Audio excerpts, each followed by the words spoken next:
Vi el otro día una cubierta en un garaje, no sé si era en Bismarck, hay una calle que se llama Bismarck, acojonante. Pedí autorización para fotografiar.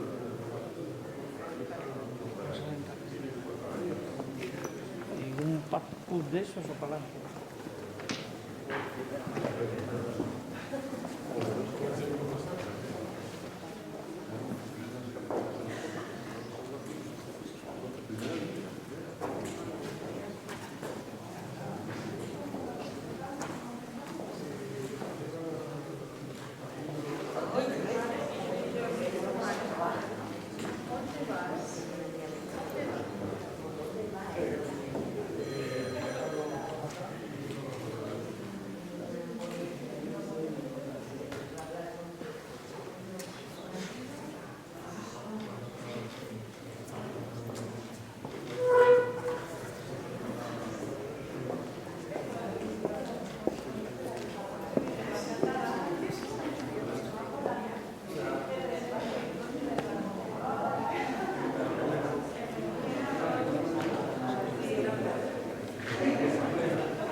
Ay, ya le habías dado, joder, Pelayo, qué rápido.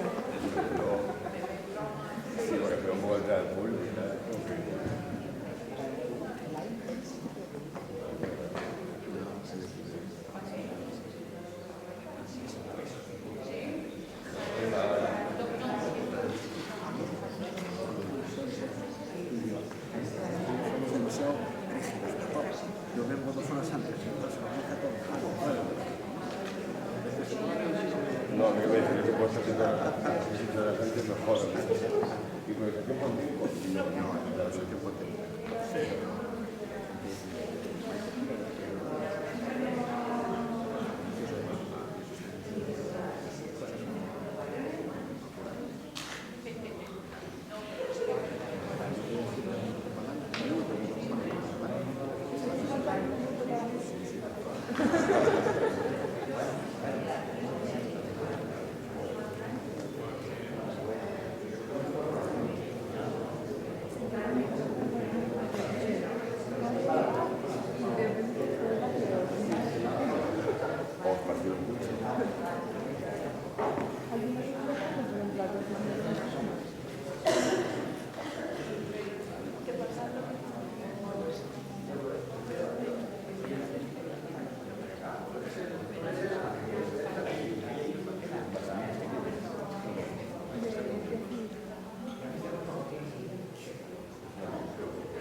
Antes que nada, agradecerles a todos por estar aquí. Esta es la última de las actividades paralelas de la muestra de From Spain with Design. From Spain with Design es una exposición, en realidad un proyecto de REA que consta de 3 partes. La exposición está al ingreso de la laboral, una publicación, un libro, donde está el trabajo de muchos de los diseñadores que están dentro de la exposición. Y la otra parte es la plataforma web, en la cual están todos los trabajos de los diseñadores. Y el objetivo de From Spain with Design es dar visibilidad al diseño español a nivel internacional. Entonces la plataforma está en inglés y en español. Y esta actividad paralela es una de las 6 actividades que hubo, 7, que hubo, acompañando la muestra de From Spain, que cada una de las asociaciones de historia y diseño prepara una actividad paralela, y bueno, esta es la que preparó AGA, la Asociación de Diseñadores Gráficos. Entonces queríamos traer a May Cos, Yolanda y Constantino y a Granada para hablar un poco sobre cómo traer la tradición, unir el diseño con la tradición y lo contemporáneo. Entonces, para empezar, voy a presentar a May Cos. May Cos se fundó en 2011 con Constantino Menéndez, llevando a cabo un proyecto personal de fusión de moda histórica, indumentaria y tradicional y moda contemporánea. En 2020 se unió Yolanda González al proyecto y trabajando juntos se abrió una tienda online. Se define como un proyecto de moda que navega entre la artesanía y la alta costura, y su eslogan es "Las manos que lo viven". Su referencia vital es el pueblo de Villarno, en Castrillón, fuente inagotable de inspiración y donde mantiene una estrecha relación con el paisanaje y el paisaje, colaborando con diferentes actividades de todo tipo y colectivos locales. Entre ellos han realizado vestimentas para Radio Cueva, Rosalén, Rocío de Palma y demás. Son ellos, por si no los conocen. Y por otro lado, que es Granada Barrero, la que pone la visión en su estudio, que está a 2 pasos del mar. Es ingeniero técnico en diseño industrial, se define simplemente como diseñadora y consultora estratégica, docente y divulgadora del diseño. Siente que se dedica a hacer crecer empresas grandes y pequeñas, acompañándolas gracias a la metodología del design thinking. Desde su estudio se desarrollan proyectos para los sectores agroalimentarios y del hábitat, tocando el diseño gráfico y packaging, diseño de productos, interiorismo y comercio. Ha sido jurado de los Premios Nacionales de Diseño del 2021, miembro del Grupo de Trabajo de Diseño como herramienta de innovación del sector público, promovido por el Ministerio de Ciencia, Innovación y Universidades, expresidenta de la Asociación Andaluza de Diseñadores. Su trabajo ha sido publicado en multitud de medios y reconocido con una multitud de premios de diseño de producto de identidad gráfica y packaging, como el Premio Andaluz de Diseño, Premio Latam Platinum y varias selecciones en Alemania y premios de diseño en Cuba, entre otros. Ya ahora los conocemos y faltó yo. Soy Diego Rosado, presidente de la Asociación de Diseñadores Gráficos de Asturias, que nosotros vinimos a traer la muestra de serigrafía, que es la que está justo atrás de ustedes. Y hoy queríamos que ellos nos expliquen, porque sus piezas han estado dentro de la muestra de From Spain, que nos expliquen un poco cuál ha sido su inspiración o su proceso de desarrollo de trabajo de esa pieza específica y cómo trabajan en general, uniendo la tradición, lo contemporáneo y el diseño. No sé si quieren empezar hablando de ustedes. Tenemos el vídeo de COS para utilizar ahora.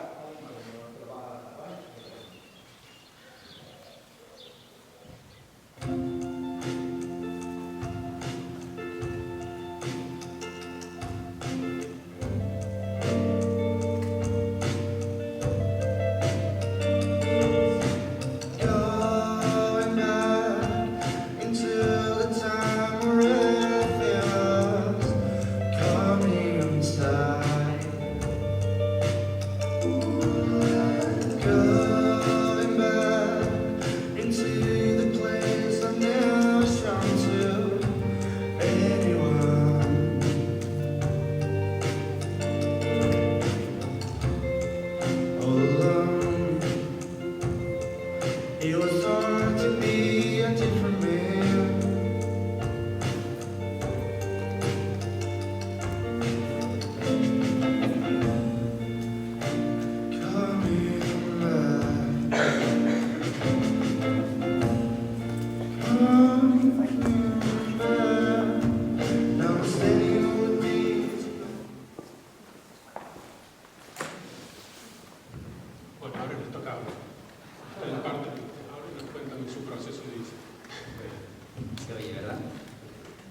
tardes y muchísimas gracias por habernos invitado a este foro, estamos encantados. Hablo en nombre de Yolanda y del mío por estar aquí en este rato compartiendo nuestro proyecto. Visteis unas imágenes del pueblo, de Pillarno, una zona que se llama La Corredoria, que queda pues, a escasos metros del taller, y ahí es donde nosotros desarrollamos toda la labor creativa. Siempre nos preguntan, ¿no?, qué hacemos ahí metidos o cómo hacemos para poder desarrollar a veces prendas o looks o piezas, al fin y al cabo, que se separan tanto de ese contexto tan rural, porque es así el pueblo, y precisamente es eso, a lo mejor, ese contrapunto el que nos obliga a dar ese paso por diferenciarnos de lo que nos rodea, ¿no?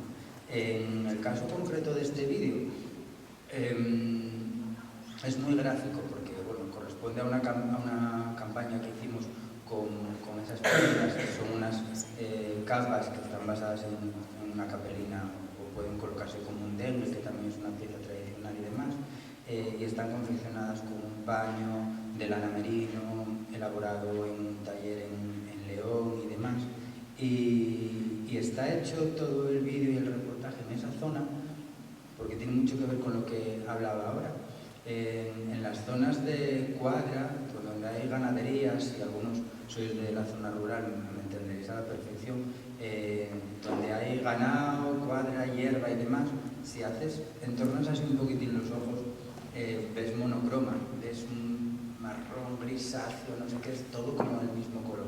Y para nosotros es el escenario perfecto para hacer fotos para las colecciones, por eso las prendas también suben muchísimo.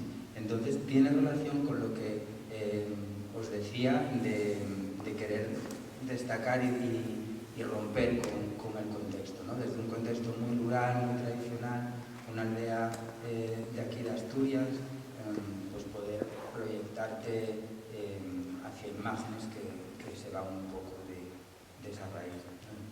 No sé si estoy diciendo algo relacionado con lo que tú preguntaste, pero al ver el vídeo me sugirió contaros todo esto. Ponemos unas imágenes de Granada. Si nos damos cuenta un poco sobre su desarrollo de la pieza y yo le he quitado el audio. Bueno, pues como muchas gracias por estar aquí, gracias también Diego por la presentación. Yo vengo en este caso de Huelva, que como todos sabéis es la cuna mundial del diseño, y desde allí, bueno, pues desarrollamos muy diferentes proyectos. En este caso he seleccionado para tener de fondo algunos proyectos vinculados a la artesanía, y es verdad que, bueno, a lo largo de 15 años pues he tenido la suerte de trabajar con muy diversos artesanos, ¿no? Desde el vidrio, he trabajado con La Granja, he trabajado con orfebres de la Semana Santa, que pensaste que con personas que se dedican al bordado sevillano, con una técnica artesanal exquisita y espectacular, y por supuesto, bueno, pues con carpinteros, tallistas, o personas o artesanos vinculados al cuero, como puede ser el cordobán y el guadalquivir. Las imágenes que estáis viendo, a las cuales le he quitado la música, que la verdad es una lástima, pero al final, bueno, pues se trata precisamente de la silla que tenemos en la exposición, una silla y un proyecto desarrollado junto con mi compañero Damián López, que tiene también su estudio de manera independiente, pero que a veces nos apetece colaborar y lo hacemos, ya está.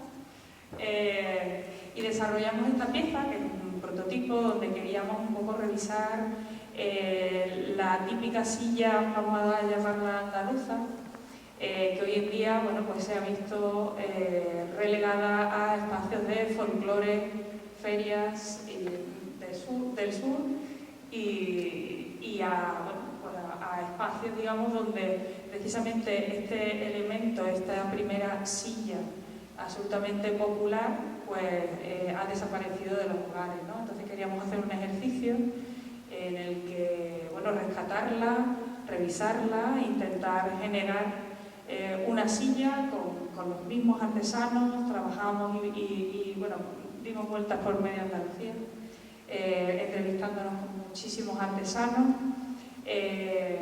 Además tenemos la suerte que el único maestro artesano de la silla de Enea está en la provincia de Huelva y allí que fuimos a visitarlo, entre otros, ¿no? Y al final, bueno, pues encontramos a este maravilloso señor que se llama Paco, en Málaga, que fue quien finalmente desarrolló este prototipo. Una silla que nos ha traído bueno, muchas alegrías, porque considero que un producto así, incluso en fase de prototipo como este, al final llama la atención o tiene un impacto social o en medios precisamente por lo que evoca. Es decir, porque es un producto que puede ser nuevo, pero que viene de cosas que estás harto de ver, ¿no? Y de ahí, bueno, pues, esto, entre otras. Un poco la pregunta que también quería hacer es fácil unir la tradición con la contemporaneidad a través del diseño? ¿Y qué rol tiene el diseñador en esa fusión? ¿Y quién responde? Pues, pues es muy difícil, no sé a ti si te pasa, pero en nuestro caso es muy difícil separar el diseño de la tradición, porque realmente es de donde venimos, en el sentido de que, bueno, yo como fundador y demás, mi trayectoria vital o mi bagaje y demás, pues viene precisamente del estudio de la moda histórica y de la indumentaria tradicional. Entonces, en mi caso fue todo un proceso muy natural, porque a base de hacer reproducciones de cuadros, reproducciones de prendas antiguas, ahora quiero hacer esto, bueno, pues ropa histórica y tradicional, el ansia de producir, ¿no? me pedía traerlo, dar un paso más y traerlo al día de hoy, ¿no? Yo decía, Jorín, estas maravillas, porque si eres un enamorado de los cortes, de las telas, de los tejidos, de determinadas estéticas modales, si eres un enamorado de todo eso, pues lo quieres traer al día de hoy. Dices, ¿cómo lo voy a dejar en meros experimentos o hacer este look y para una foto que es maravilloso, sí, pero necesitaba traerlo al día a día, y por eso siempre el proyecto era con vistas a por qué no puedo ponerme una montera picona, si me encanta como prenda. Entonces, no diseño una montera picona, sino que en mí, en mi raíz, en mi mente está el querer utilizar prendas, el querer utilizar colores, texturas, tejidos que me transportan a todo el pasado, porque a lo mejor tengo más el pensamiento romántico, qué sé yo, y poder traerlo al día de hoy. Entonces, también ese guiño a lo histórico, a lo tradicional, que siempre está presente de alguna manera en todo lo que hacemos, es un juego también, porque las personas que controlan o tienen conocimientos sobre moda histórica o moda tradicional ven determinados detalles o determinados guiños a todo eso en las prendas que alguien que es ajeno a ese mundo no detecta. Entonces ese juego también es muy divertido, porque, ¿cómo le metiste, no? Cuando ya alguien sabe, dice, Polín, ese corte, ¿cómo me recuerda a un justillo de 18? O ¿cómo utilizaste este lino, esta estopa para hacer una bomber? Ese juego, cuando tú tienes todo ese conocimiento, pues también es divertido. Para alguien que es ajeno a todo eso, pues ve, bueno, pues mira qué chulo, una bomber, mira qué tejido, pero si profundizas y vas más allá, entonces llegas ahí. Y en mi caso, o en nuestro caso, es muy, muy difícil separar lo que es diseño, tradición, porque la tradición, al menos en lo textil, siempre fue acompañada de diseño, siempre fue acompañada de arte. Una cosa es la funcionalidad de la ropa, ¿no? el crear prendas de vestir con una función, como un mandil de pescadero, o como puede ser el traje de los inuit, que es para abrigarte y cazar y pescar, ¿no? Pero en el momento en el que la ropa ya se empezó a utilizar para comunicar, en el momento en el que, y todos lo hacemos, en el momento en el que tú te vistes para comunicar, ¿no? O estoy alegre, me pongo unos colores, o voy a una entrevista de trabajo y sé que el perfil de la empresa es así y quiero comunicar esto, o no sé, con la ropa siempre se comunica y siempre se comunicó, entonces el diseño siempre acompañó eso.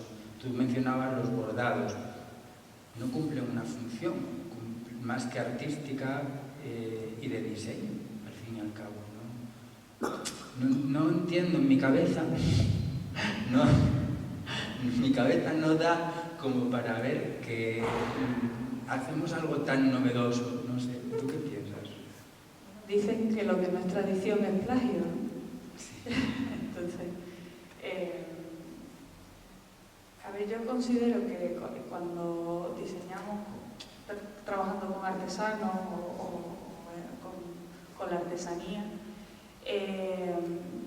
desde la parte del diseño, que además lo aplico incluso a otras ramas del diseño que ejercemos en el estudio, sinceramente disfruto mucho de la parte arqueológica, es decir, de ir hacia atrás, ver quién ha pasado por ahí, de dónde viene y ver cómo también para mí es un acto de respeto. Al fin y al cabo nuestro trabajo está expuesto a la sociedad, pienso en piezas gráficas o pienso en piezas más de moda o de diseño industrial. Entonces creo que la manera muchas veces de empatizar con esa sociedad para la cual bien trabajamos, para la cual al final son todos estos elementos que diseñamos, un camino natural es hacer ese trabajo arqueológico previo. Y para mí es un acto de respeto. Además, creo que la segunda pregunta que lanzabas era cómo es la relación entre artesanos y diseñadores, o cómo se puede generar ese vínculo, ¿no? Yo ahí tengo una experiencia diversa, diría que para mí hay tres maneras, o es lo que yo he visto, ¿no? Una a veces motivada por las instituciones, en la cual a través de proyectos pilotos bueno, pues se vincula a artesanos con diseñadores para hacer una serie de muestras para iniciar esa relación, y esto normalmente bueno, pues tiene a veces el espíritu de hacer que haya algunas artesanías que no se pierdan, ¿no? ¿Y esto por qué? Pues porque la artesanía antes al final estaba en los objetos utilitarios, mientras que ahora, a menos ¿a qué ayuda el diseño? Bueno, pues a llevarla a los hogares, a un contexto actual o como comentabas, ¿no? Cómo se descubre ese guiño, ¿no? Al 18 que solamente descubre a alguien especializado tal, pero ahí está esa pieza actual que se puede seguir utilizando, ¿no? Esa es una de las maneras. La otra manera que conozco es cuando el diseñador o los diseñadores utilizamos a los artesanos como proveedores, ¿no? Cuando queremos hacer una pequeña edición, la comercializamos, vemos algunas piezas en el vídeo, han salido algunas pequeñas piezas cerámicas que yo comercializo, y es otra de esas maneras. Creo que no es la mejor manera, aunque yo también la ejerza, ¿no? Pero creo que no es la mejor manera en el sentido que al final el artesano se convierte en un mero proveedor, cuando precisamente por su conocimiento bueno, pues puede aportar muchísimo más Y si de verdad nos vinculamos a los artesanos, van a salir piezas extremadamente más interesantes, más ricas y sobre todo también más interesantes para el propio artesano, que también tiene la inquietud, obviamente, de que no desaparezca su labor, ¿no? Y el último camino, el tercero, es cuando es el diseñador quien contrata, es cuando los artesanos contratan a los diseñadores. Desde mi punto de vista, el mejor camino. ¿Por qué? Porque es el artesano quien tiene el interés de buscarnos, de mantener ese vínculo, no es algo forzado. Él no se siente un proveedor, él tiene el mando de ese proyecto y lo guía. Y tú, el diseñador, al final hacemos de prescriptores, hacemos un análisis funcional, los ayudamos a adaptarse al mercado, que creo que es lo que, da igual la especialidad del diseño en la que trabajemos, creo que son especialistas. Entonces, pienso, bueno, ahí se veían las fotos y aquí he traído un par de bolsos, ¿no?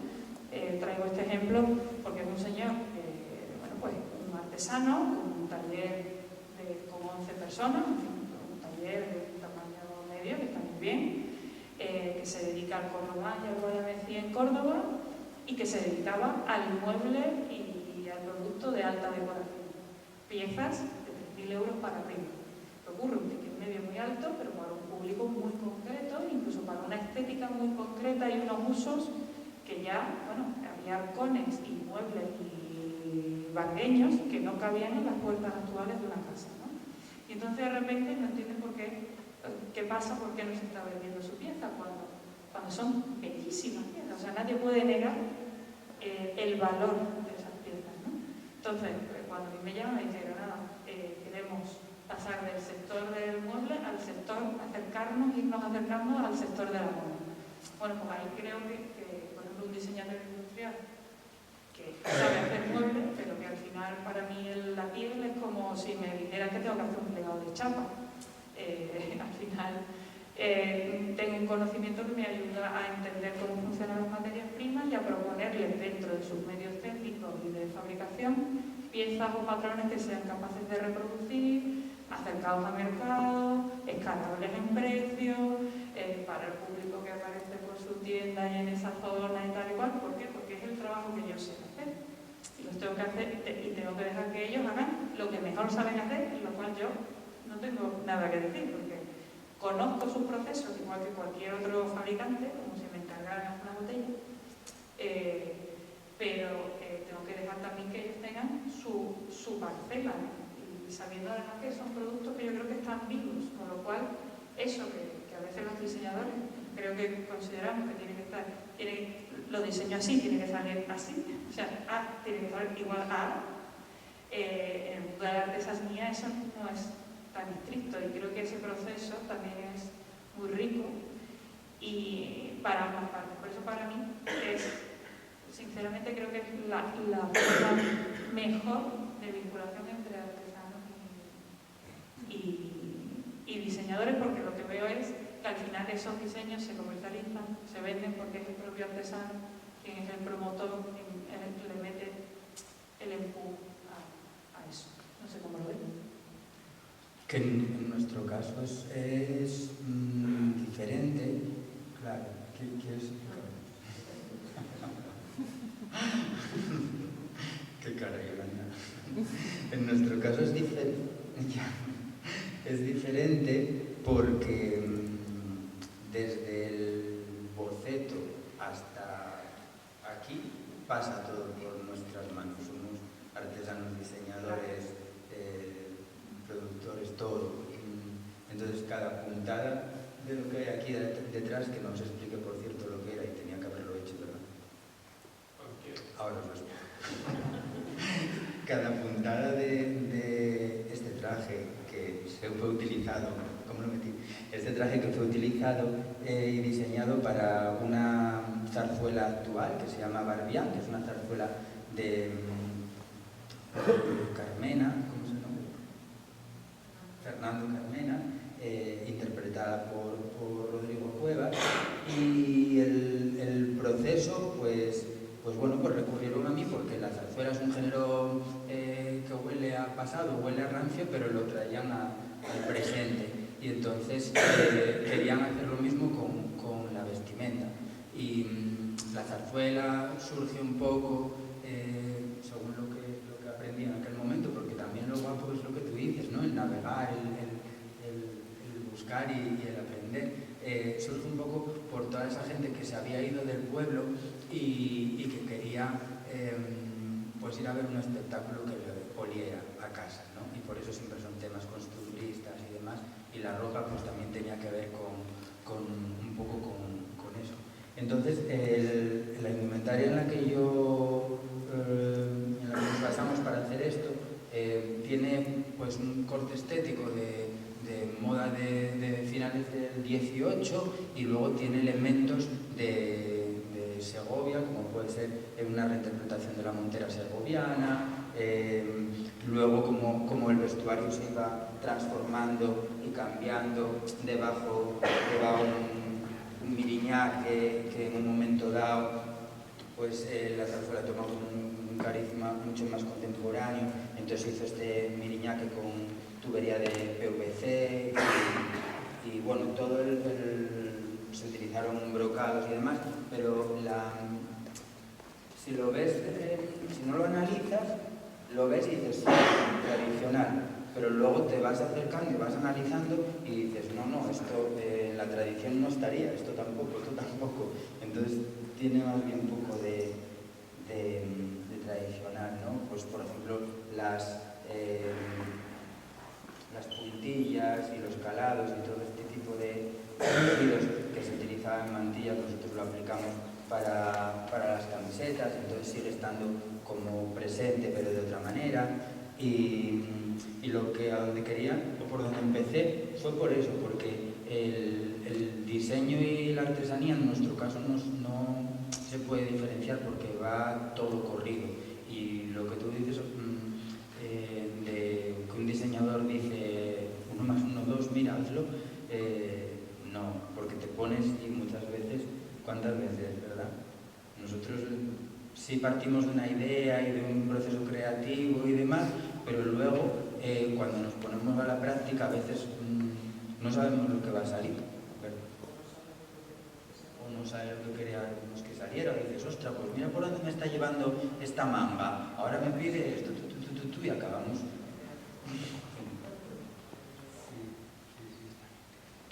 Y una pregunta, el tema de la tradición dentro del diseño genera un valor a nivel, además del valor cultural que puede llegar a tener y demás, genera un valor percibido por el cliente y por eso interesa y se sigue desarrollando, o al contrario, como que el cliente es reacio a consumir productos que sean demasiado tradicionales?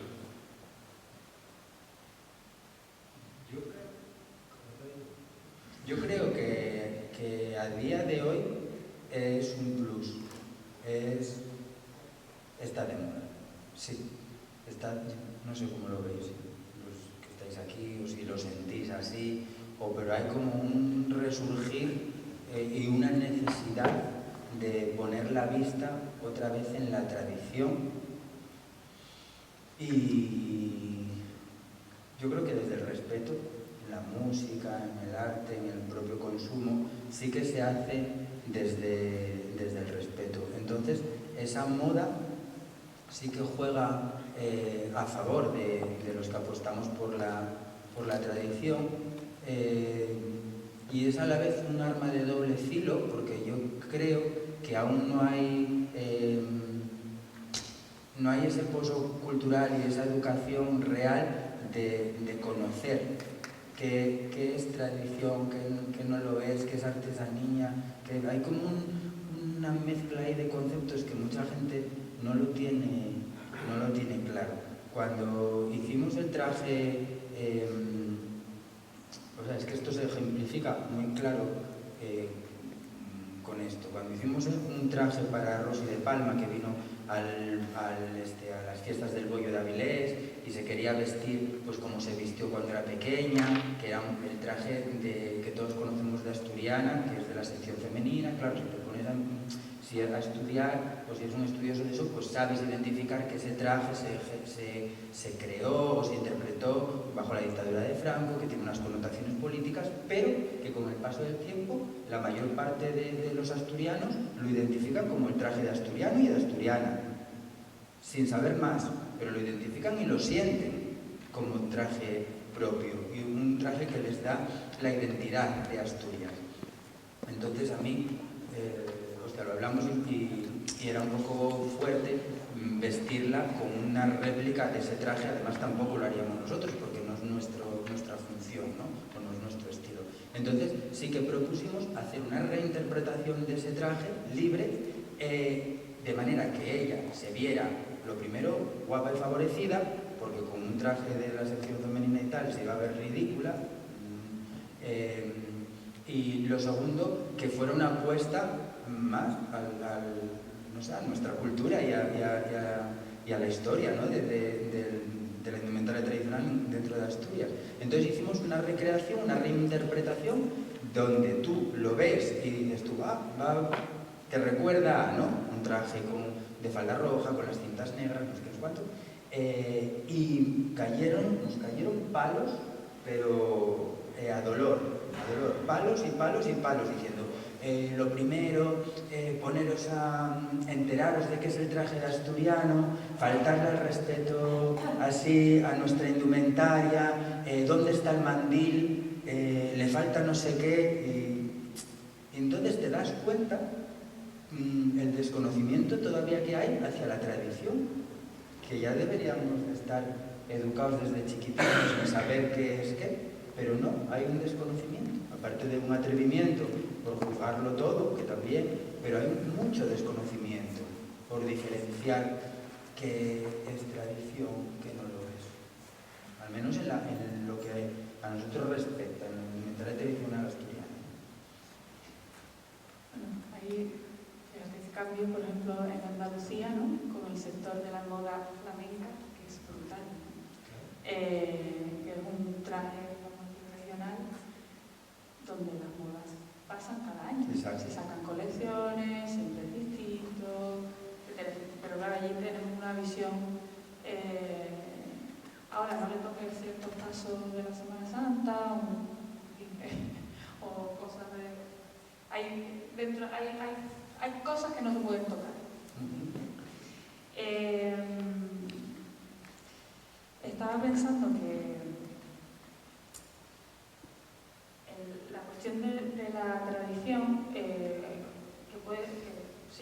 quizás puede ser una moda, yo espero que no, yo espero que no, en el sentido que desde mi percepción en un mundo tan globalizado y tan visualmente globalizado como el que estamos ahora mismo, incluso diría que hay sectores donde se ha ido hacia una cierta estandarización estética, y esto hace que la sociedad no pueda reconocerse. Por eso cuando se recuperan elementos de nuestra tradición se genera apego inmediato. Es una Rosalía o cualquier artista, bueno, ahora en la música se ve mucho, ¿no? No siendo ellos ni andaluces ni nada de esto, también te digo que lo utilizan ese imaginario y tal, lo cual a mí me parece perfecto.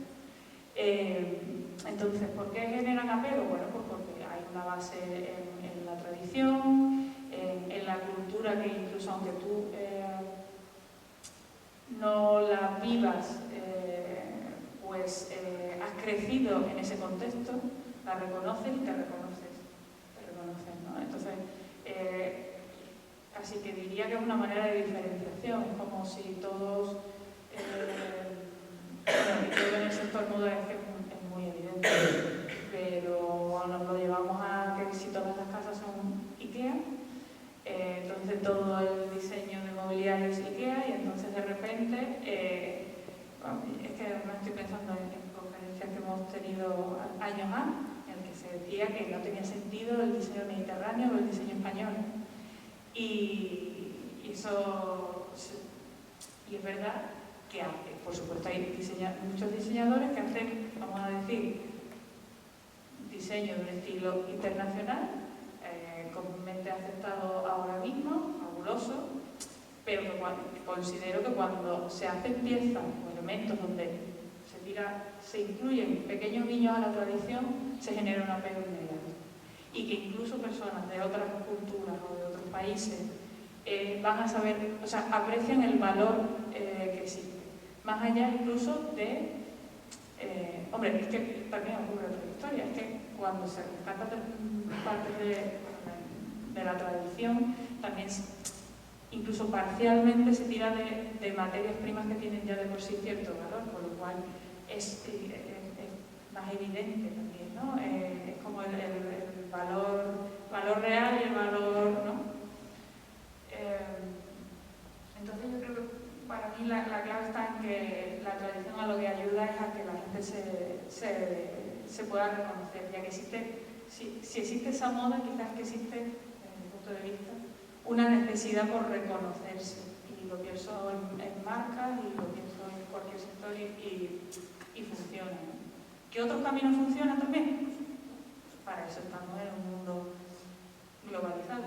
Pero por eso creo que ahora, como cada vez estamos más globalizados, la gente joven está aún más expuesta a imágenes del exterior, donde les puede gustar, les puede atraer, pero no se reconocen.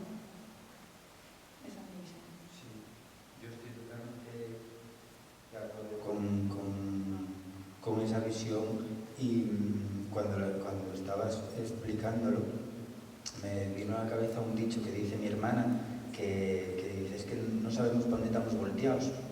No sabemos volteado, y cuando la hierba seca de un lado tienes que voltearla para que se quede del otro. Y entonces, ya es verdad que hoy en día lo que pasa a la gente es que no sabe por dónde está volteada.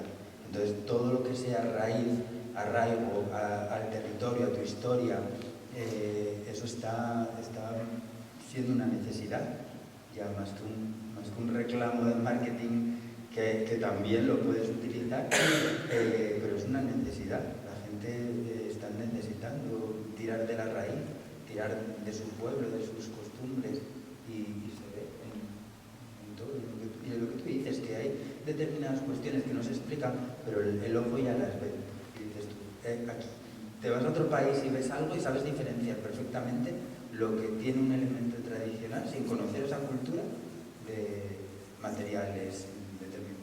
Pues tiene identidad propia, y eso el ojo siempre lo va a detectar. Y una cuestión de otra pregunta. Cuando apuntamos a un diseño que une lo tradicional con lo contemporáneo, hablabas recién de los materiales. O sea, ¿creen que se hace un mejor aprovechamiento de los materiales? Se apunta más con un diseño tradicional a la sostenibilidad que con un diseño que está totalmente despegado de sus raíces, de su entorno, de sus materiales locales, o al contrario, se utilizan materiales de mala manera, o bueno, no sé cómo lo ven. Los medios tradicionales de producción habitualmente son muy eficientes en el uso de las materias primas, porque cuando tienen mucho valor, pues precisamente un cuero, una piel, ¿no? Y todo se recicla. Pienso en el barro, que es maravilloso, ¿no?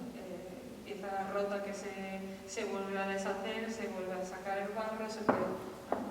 Entonces, puede ser uno de los intereses también a nivel mundial, ¿no? Ya que tenemos o hemos generado un problema por otros medios por un mal uso de otros medios de producción, volver también a esos medios tradicionales nos hace, esos medios tradicionales hacen un uso muy racional de las materias primas, ¿no?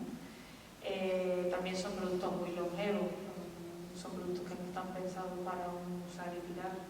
Entonces, bueno, en cuanto al punto de vista ecológico o más sostenible, porque esto no es ecológico, y es piel, pero y es piel de vacuno y tal, pero no puede negar que te puede durar toda la vida. Entonces ahí tienes que ver hasta qué punto, ¿no? Y creo que puede ser uno de los intereses, ¿no? Que tiene que cambiar la mirada de cómo consumimos lo primero, porque sí, dura para toda la vida, pero vas a querer ese y el año que viene en lugar del pistacho se lleva el flúor y voy a querer un flúor. Entonces tiene que cambiar mucho la mirada.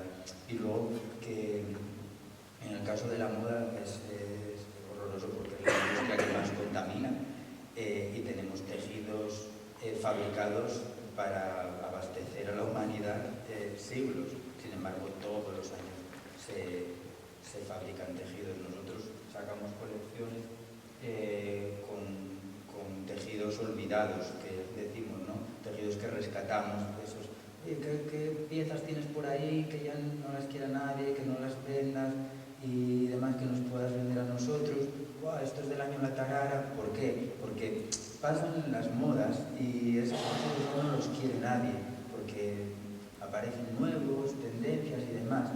Y sin embargo, esos tejidos, la calidad de paños, por ejemplo, que tuvimos en rescatados de sastrerías de los años 40, de los años 50, unos paños que hoy ¿dónde los encuentran?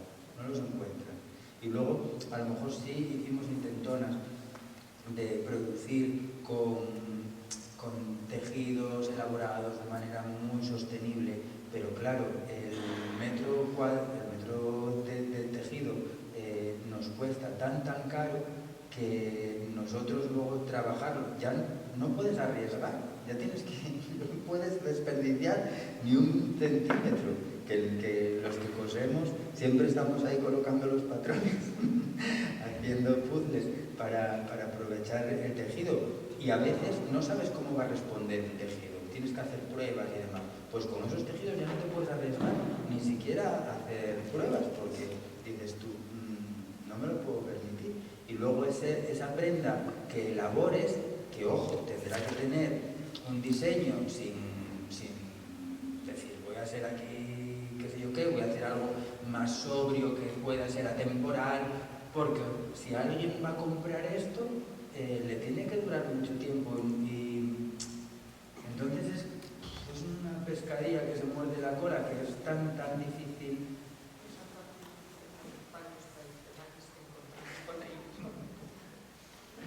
Sí, es muy fácil. Y luego sí que se falta todavía a lo mejor que nos llegue pues materiales elaborados de otra forma. Sí que hicimos alguna prueba con biotextiles y todavía en nuestro caso con los materiales que probamos así todavía no pudimos, pero sí es verdad que se están haciendo tejidos y pues con piña y con no sé cuántas cosas que...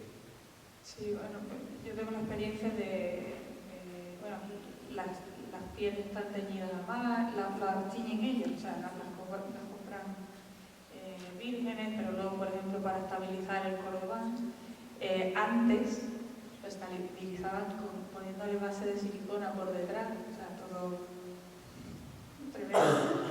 Y bueno, a base de cambiar la selección de pieles con apoyo de cartón en el interior y demás, hemos conseguido que no haya silicona, ni pegamento, ni cosas de estas por ahí, ¿no? Es verdad que ahí siento, y de nuevo pienso en cualquier sector, que cuando ahora pienso en el empresario que nos contrata, o en el artesano que nos contrata, cuando podemos diseñar, o diseñamos ya pensando en la propia eficiencia y uso respetuoso y muy consciente de las materias primas, le demostramos al propio cliente también que encima le sale más barato a él, ahí la ecología entra rápido. Ahí entra suave, ahí de repente ya no lo duda, ¿no?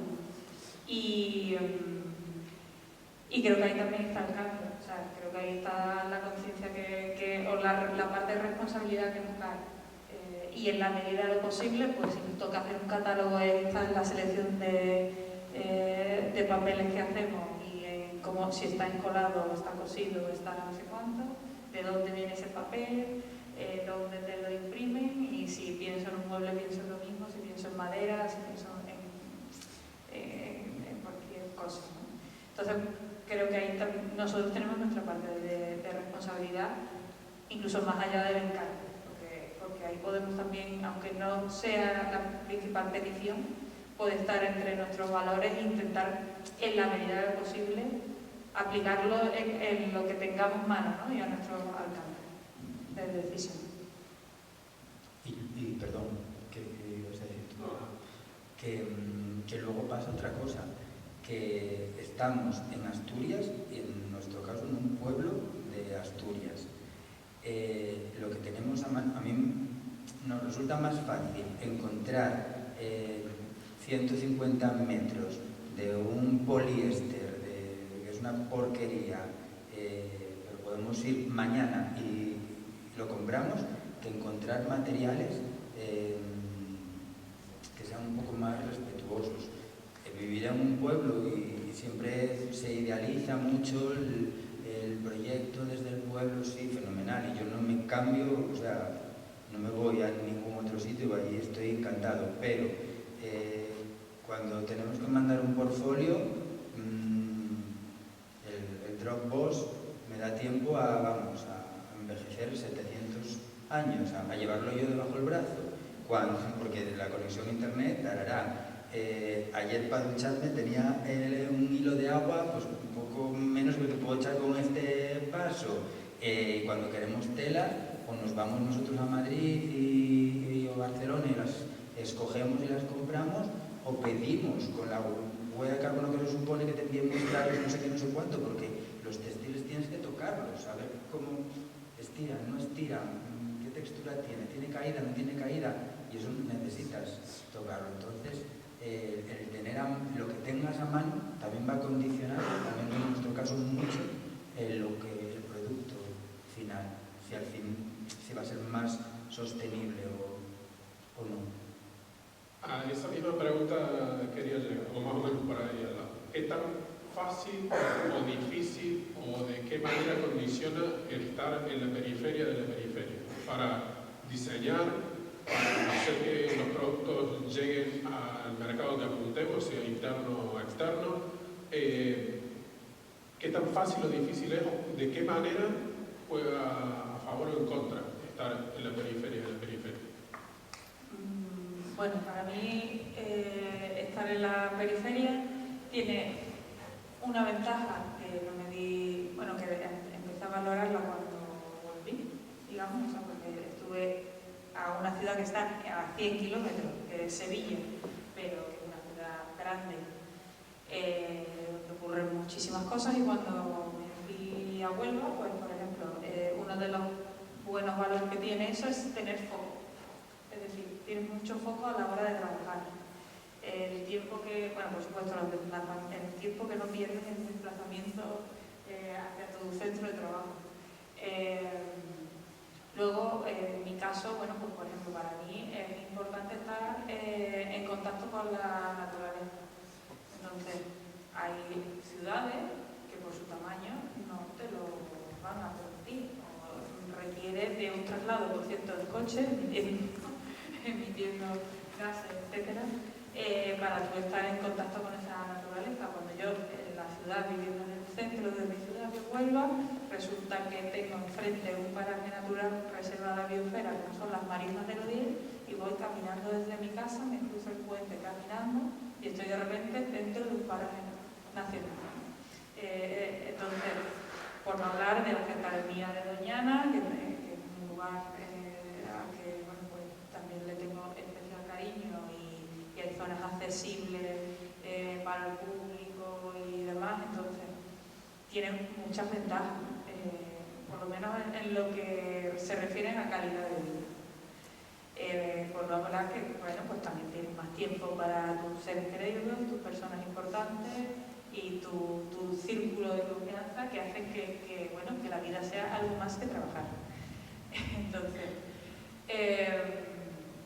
luego a nivel laboral, ¿qué supone? Bueno, pues supone que hay momentos, además depende del momento profesional en el que te encuentres, que tienes que viajar mucho o ausentarte mucho. Yo he estado 4 meses al año, estoy fuera de Huelva. Y pero también me ayudaba, bueno, pues estoy una serie de meses, digamos, produciendo, estoy en otra serie de meses implantando, o haciendo contactos, o haciendo, o imagínate cuando era presidenta de la Asociación Andaluza de Diseñadores, de Huelva a Almería hay casi 6 horas de coche, ¿no? Entonces, bueno, es una cuestión de organización. O sea, ese foco que tienes cuando estás en un lugar, digamos, pequeño, más íntimo, una escala más humana, una ciudad o localidad de una escala humana, te permite tener mucho foco en muchas cosas, aparte del trabajo, pero te exige, para estar conectado, por lo menos a mí, me ha exigido ausentarme en periodos de tiempo, o irme con mis clientes un mes de viaje, y no volver hasta que terminara el mes dando vueltas por España. Bueno, pero un mes. Creo que para mí ha sido la manera de hacerlo, y ahí están pues las ferias sectoriales a las que a lo mejor quiero ir, las charlas, las conferencias, los eventos, un Nomenclature Design, un NAENAT o bueno, tantos eventos que tenemos en nuestro sector, ¿no? En Andalucía resulta que tenemos una semana del diseño en cada ciudad y hay 14 escuelas de diseño, eso las públicas más las privadas, y tenemos 8 provincias, entonces que es brutal, quiero decir que pasan muchas cosas, ¿no? Para poder vincular, yo en este caso tengo muchas fechas para ir acudiendo y decido cuál es la fecha en la que me conviene, cuándo quiero desplazarme y cómo lo hago. Y también tienes que decir que no a cosas, también lo reconozco, tampoco puede estar, no es tan fácil cuando estás en Madrid, porque tienes AVE y aviones a cualquier sitio. En Huelva hay 3 trenes al día, casi todos se quedan parados, no sé si esas noticias llegan y prácticamente la única manera de salir eficiente es en coche, que llegas a Sevilla y entonces ahí ya tienes de todo. Ahí tienes el AVE a Madrid, entonces bueno, también quizá logísticamente tampoco está tan mal. Tengo 2 aeropuertos en 1 hora, tengo Faro en Portugal, que lo tengo al lado, y tengo, que lo tengo 1 hora, igual que Sevilla. Entonces, bueno, son decisiones que al final tienes que medir. Oye, ¿cómo gestiono logísticamente meter trabajo de otras zonas aquí? O que vengan los clientes que vienen a comer gambas encantadísimos, ¿vale? Y jamón de gamba, pero que también pasa. Pero claro, esas son fechas muy concretas. Al final tienes que aceptar que eres tú quien se desplaza a ver a los clientes, pero bueno, siempre se puede organizar. También la pandemia ha ayudado mucho en no tener que estar en todos los sitios constantemente ni presencialmente, hacer todas las presentaciones a clientes presencialmente, todas no son igual de importantes. Y ahora pues, vamos, he reducido muchísimo, pero muchísimo. Pues antes estaba 4 meses y ahora a lo mejor con 6 semanas al año lo tengo resuelto.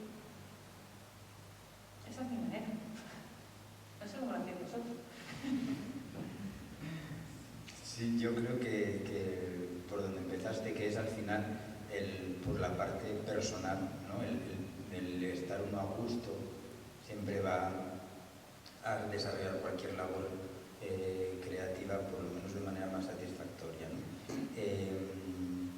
Y luego yo creo que también es donde quieras poner la diana, o donde cada uno tenga la diana puesta. En nuestro caso está muy cerquina y nuestro eslogan de hecho es las manos que te visten, porque son estas 4 manos, ¿no? las que hacen las cosas. Entonces sí sabemos que a lo mejor si estuviéramos ubicados en otro lugar, ¿no? Pues es en Madrid, que siempre hay más espectáculos, no sé qué, pues a lo mejor sí que nos podría salir mucha más obra y podríamos tener muchísima más demanda de lo que hacemos, pero realmente no lo podríamos cubrir, no lo podríamos hacer nosotros, porque ya hace 2 meses y medio que cerramos completamente agenda para este 2023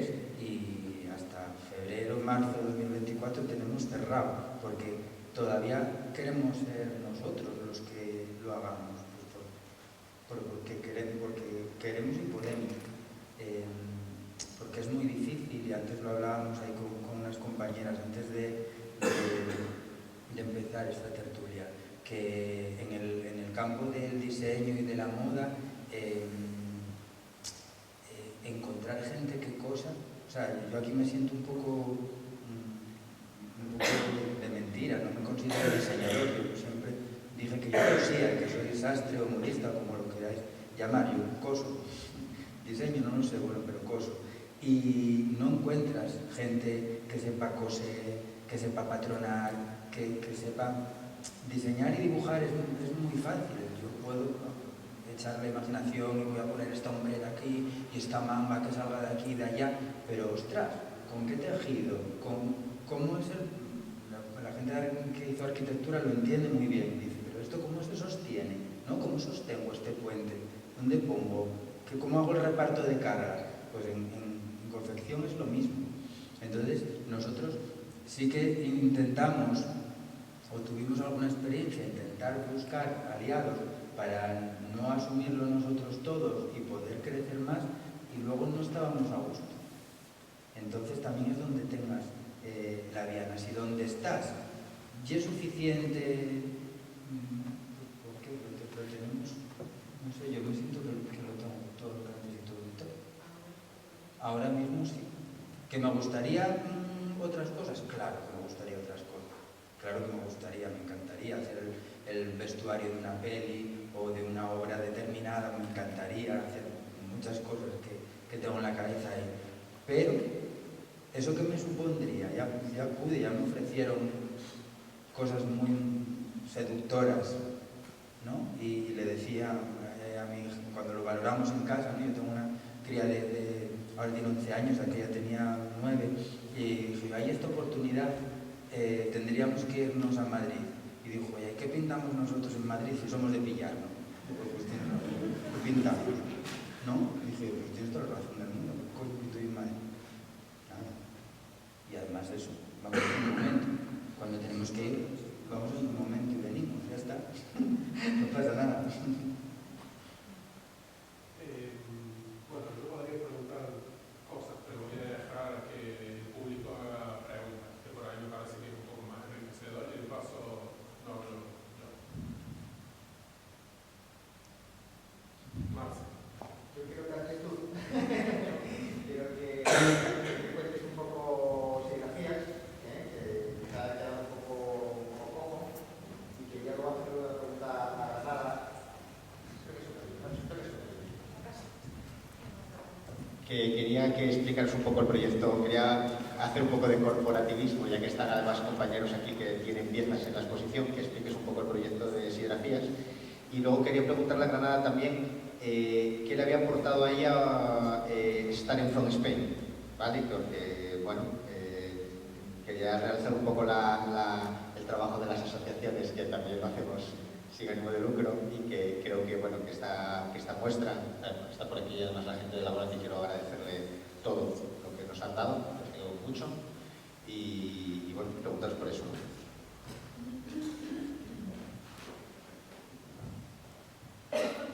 Bueno, serigrafías, la muestra que está ahí por detrás, surge una inquietud.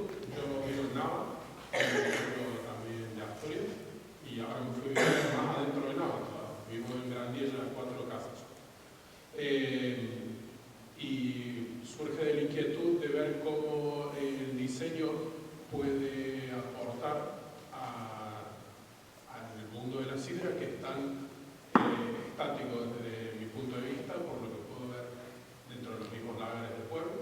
Entonces ya había surgido algo similar dentro de la asociación, lo hablamos con los compañeros, fuimos a comer a Nava, a un lugar que me gusta mucho, Casa Domingal, que también está atendido por gente que también es del bar de toda la vida de Nava, y comimos cosas de Nava, fuimos a ver al Museo de la Sidra cómo se trataba la sidra, y después de esa jornada de reflexión le dijimos a cada uno que hiciera lo que quisiera relacionado con el mundo de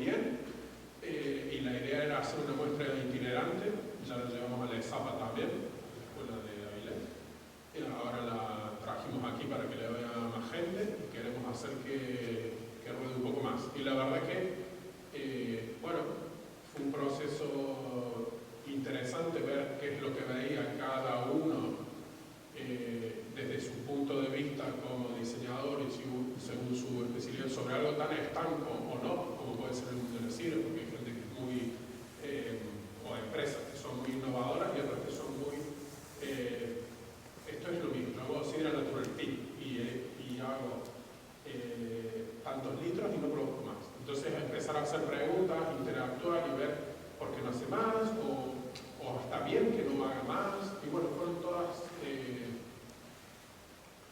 cosas que fueron surgiendo, reflexiones que salieron, y bueno, iremos haciendo otras muestras colectivas. La idea es dar un poco a conocer también el trabajo de lo que hacemos desde Asturias para dentro de Asturias y para afuera, y que dentro de Asturias también hay diseño. Somos pocos, pero bueno, hay diseño y creo que diseño bien hecho. Y ahora le doy el espacio a Ana, responde la pregunta de Marcia. Bueno, pues la pregunta era cómo había sido, ¿no? la experiencia, ¿no? Bueno, hombre, estar dentro del Front-End with Design al final es estar en... Esto es una foto de lo que es el diseño español. Una foto que además nace también desde una visión muy plural y muy poco centralizada, como era la pregunta que antes se lanzaba. Una iniciativa que clonando una muy buena idea que tuvieron en la DCV, ¿no? Que hicieron desde Valencia with Design, ¿no? Se generó un formato, en este caso mayor, para hacer esa foto de lo que es el diseño español. Yo creo que esa quizás sea la clave principal.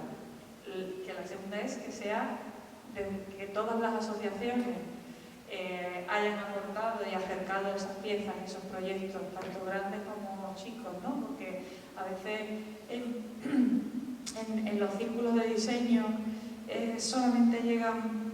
¿Se me va la voz? Algunos proyectos, digamos, como de súper éxito y tal, y esto que vemos aquí, al final es lo que hace el sector, ¿no?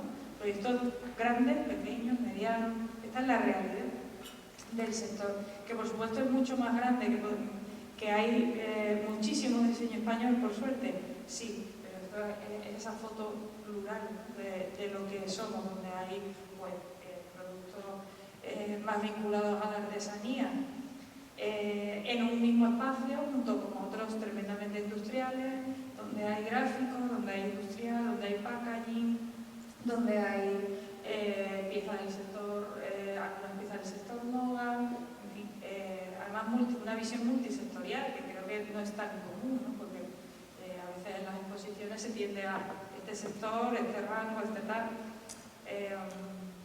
Entonces yo creo que, bueno, aparte que el proyecto tiene su versión digital, ¿no? Con esa web que incluye más proyectos, más perfiles, más diseñadores de los que incluso aquí se ven recogidos, ¿no? Poner también en valor el propio proceso, cómo ha sido un proceso llevado a cabo a lo largo de años, con esa... hecho yo creo que con mucha cabeza, gestionando esos medios, esos pocos medios que tienen asociaciones sin ánimo de lucro, agrupándose en otra gran asociación sin ánimo de lucro también, ¿no? Y un proyecto hecho pues por amor al diseño, básicamente. Entonces creo que ahí está su importancia. Luego además particularmente me siento agraciada de que se rescate una pieza, que en este caso era un autoencargo, ¿no? Para representar una de las visiones del diseño, ¿no? En lo que pueda aportar esta pieza, ¿no?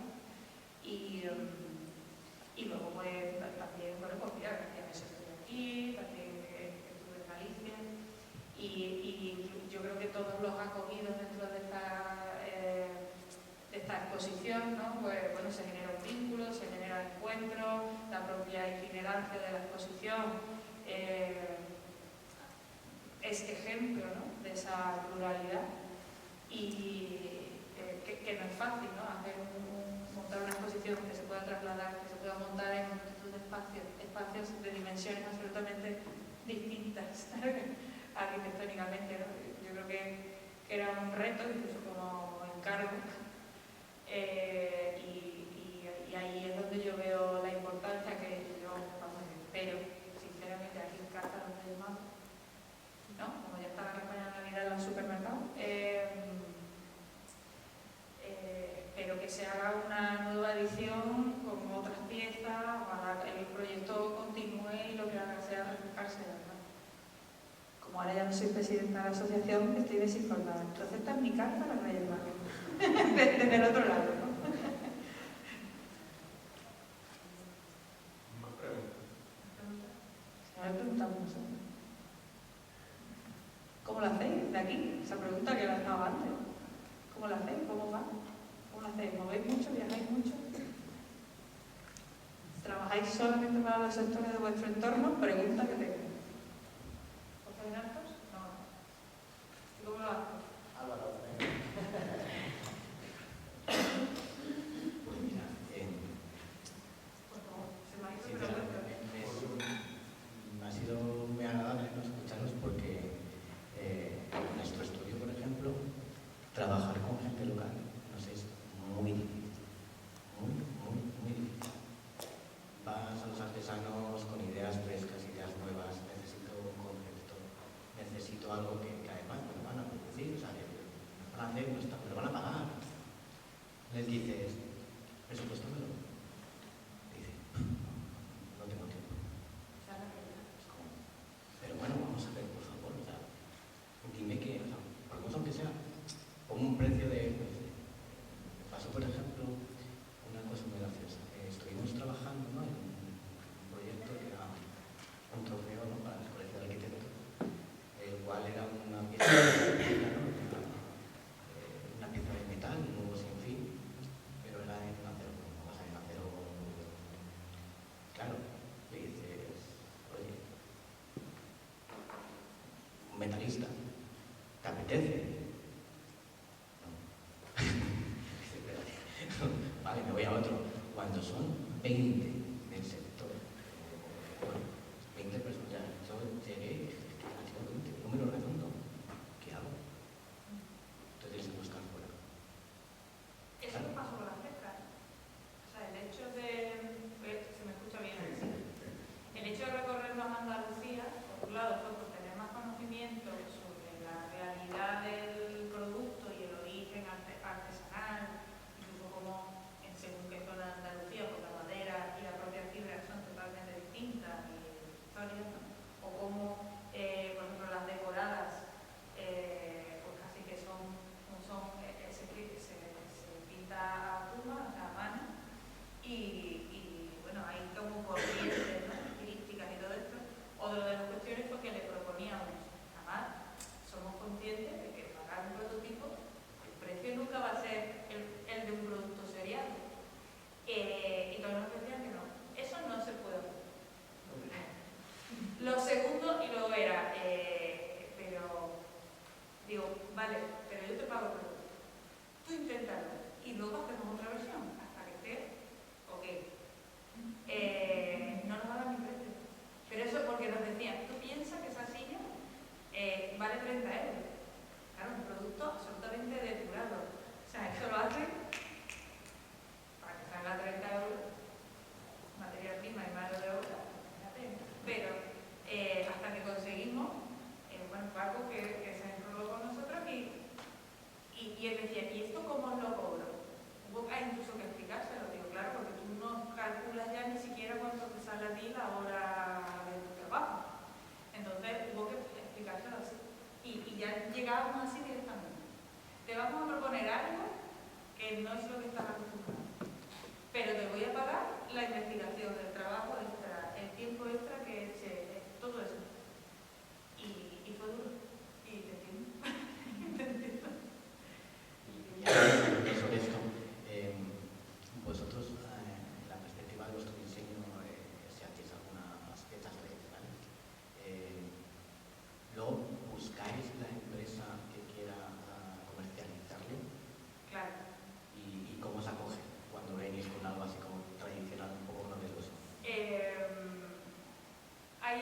hay varios caminos. Yo he tenido casos de hacer una autoedición y que por moverlo mucho y bien en prensa ha tenido una difusión y entonces ha habido empresas que se han ofrecido. Y ha habido casos como el caso de la Fresca, que la Fresca, bueno, aparte que ella tiene un pasaporte propio, porque ella hace 3 años no se fue de mi estudio y no ha vuelto. Ha ido a Milán sin nosotros, ha estado en Barcelona moviéndose entre varias empresas del sector del mueble, vamos a decir, de los clásicos del diseño español, y se ha estado moviendo, y ha estado un año en Barcelona, ella se lo pasaba a uno, luego a otro, luego no sé qué, y esta como la ve, porque lo que nos ocurría es que nos mandaban email y nos escribían para pedirnos a lo mejor 260 unidades para un hotel. ¿Qué ocurre? Esta silla es un prototipo, esto no está en absoluto terminado, cualquiera que sepa algo lo sabe, ¿no? Nada más que la toque. Dice, estos son los mimbres de una silla. Y entonces, claro, necesitábamos vincularnos a una empresa para, adaptándonos además a sus sistemas productivos, generar una estructura, resolver la silla bien y demás. ¿Qué pasó? Pues que al final a lo que llegamos fue, os fabricamos la silla, pero se va a vender como piezas únicas, a lo mejor a 3.000 euros. Y entonces, claro, conversación que tuvimos Damián y yo en este caso es, no está en el espíritu del proyecto. No podemos coger una silla de 30 euros y hacer algo absolutamente, bueno, exclusivo, pieza única, que también es verdad que nos decían que era pieza única porque en Barcelona no hay artesanos de la NEA, hay muy pocos, y nosotros le decíamos, no te preocupes, no, hay un montón. No hay problema, no hay problema. Incluso tenemos quien nos haga la estructura allí, tenemos allí el sector del mueble está en la zona de Lucena y de Córdoba y entonces todos esos caminos efectivamente existen. Al final nunca veo yo que raramente, porque cuando le llevamos las piezas al final tú tienes que adaptar los diseños al sistema productivo, entonces a mí de lo que me sirve es para el contacto con la empresa, sinceramente. Me sirve más como contacto, porque ya no vamos a puerta fría. Nos ha ayudado a tener conversaciones con empresas importantes que a lo mejor no nos habrían atendido si no fuera por eso.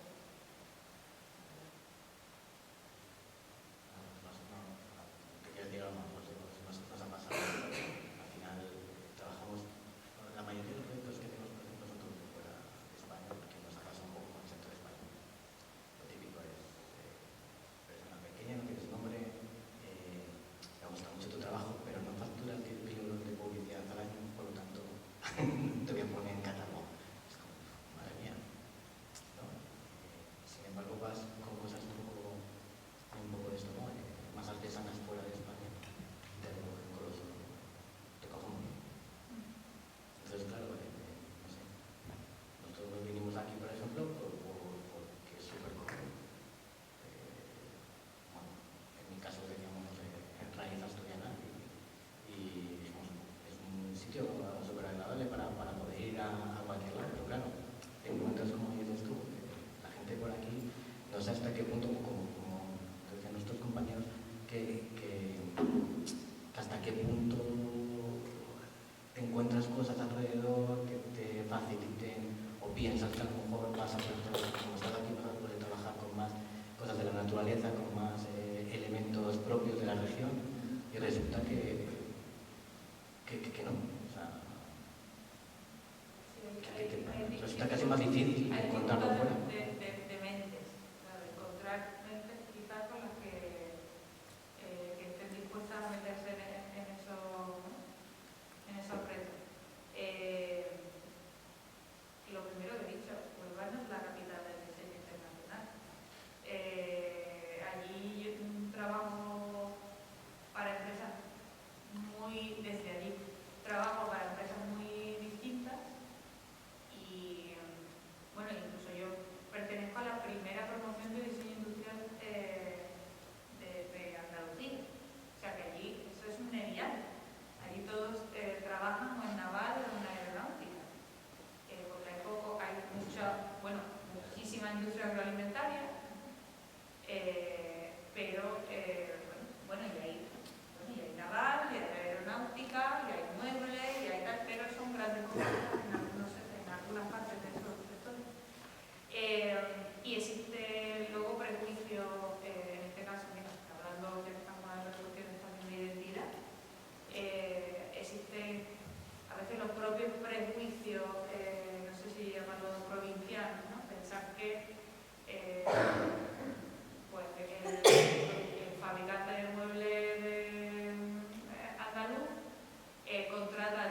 se va rompiendo. Se va rompiendo porque ya ven, en plan, claro, ya te llaman y dicen, ahora quiero que me hagas lo que le hiciste a no sé quién. Digo, vale, pues no te voy a hacer lo que le hice a no sé quién, porque entonces le tienes que explicar cómo son los procesos de diseño, cómo se trabaja, cómo... y eso sigue ocurriendo. No obstante, a mí sí me gusta particularmente trabajar con empresas pequeñitas de la zona, porque me permite ver cómo cada vez que hago un diseño, los resultados son, yo tengo los datos de los resultados inmediatamente, tanto cuando estamos en la fase de hacer un prototipo como en la cuestión de venta, cosa que un monstruo, que tengo empresas, no he tenido empresas de un tamañito bastante grande, resulta que yo me entero una vez cada año y medio de qué ha pasado o los resultados o el impacto que ha podido tener. ¿Has hecho proyectos? No, no trabajo con proyectos. Siempre a trabajo pagado. Por lo mismo. Porque, ¿qué ha pasado? Porque hubo una época de mi vida, sobre todo precisamente con trabajo con artesanos, que hice de diseño que tengo por ahí, así. ¿Qué ocurre? Que no lo sacamos al mercado. Por lo cual también si tú al final me comprometo que te hago el diseño, acordamos royalties, pero tú al final no haces también, el empresario tiene que hacer la inversión, sacarlo, hacer el esfuerzo, poner sus canales de distribución, venta, comunicación y comerciales a disposición. Entonces de repente mi trabajo es como si valiera 0 euros. Y no estaba claro que eso no me ayudaba a mantener. No era el sistema. Que sé que en otras zonas de España, y según por ejemplo en el diseño industrial, pues es muy habitual con el sector del mueble, pero es lo mismo poder hacer o trabajar con un royalty para empresas que vendan mucho y comercialicen mucho. Como empresas pequeñas, todo es riesgo para ti. Y todo es ganancia para la otra parte, porque a lo que venda nada. O sea, entonces, bueno, sigue siendo difícil. Sigue siendo, hay que seguir explicando, contando, demostrando. Y cuando crees que tú dices, bueno, este proyecto me ha puesto en otro lugar, ayer hicimos una entrega importante. Cuando tú crees que tienes ya un metro de una ciudad, una capital importante española, entre comillas, te contratan ya y te dicen, bueno, aquí estamos hablando de otro nivel, pertenece a una multinacional, ¿qué más? Es lo mismo, es lo mismo, es lo mismo. Es lo mismo. Lo mismo. Nada, depende de quién tenga. Como ahí decía con Constantino, que hay que educar. Yo creo que lo que hace falta a nivel social, ¿no?, es educar a la gente, ¿no?, para eso, por nuestras tradiciones o por lo que queremos más allá. Que sea un poco romper las normas que nos han puesto ahora mismo en las redes sociales, que al final parece que vamos todos exactamente igual. No sé cómo vamos a evolucionar con todo ese tipo de adelanto, pero pues flipando, que por ejemplo me gusta mucho el tema IA, y yo creo que es una cosa muy buena para intentar relacionarlo a este tema, ¿no?, que hemos estado hablando ahora de